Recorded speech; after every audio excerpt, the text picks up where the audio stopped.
আচ্ছা, এই তোমরা যে গাছ নিচ্ছ তোমাদের কেমন লাগতেছে? ভালো লাগতেছে? বাড়িতে গিয়ে এই গাছগুলো সুন্দরভাবে বপন করবে, হ্যাঁ, সার দিবে। খালি গাছ নিলেই হবে না, গাছে কিন্তু পানি দিতে হয়। এটা কি জানো? গাছে যে পানি দিতে হয়, আমরা 3 বার ভাত খাই তাই না, বা নাস্তা খাই, গাছেরও কিন্তু খাবার আছে। সেটা কি? গাছে পানি দিতে হবে, গাছকে ভালোবাসতে হবে।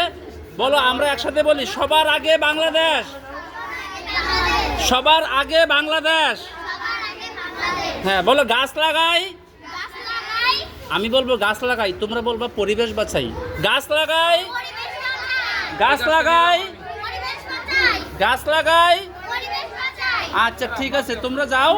ক্লাস 4 আমাদের নীলিমা ম্যাডামের নেতৃত্বে ক্লাস 4-এ বিভিন্ন প্রকারের গাছ বিতরণ করা হয়েছে। এখন 5ম শ্রেণীর পালা, আমাদের শ্রেণী শিক্ষক তাদেরকে নিয়ে আসবে, আমরা এখন গাছ দিব।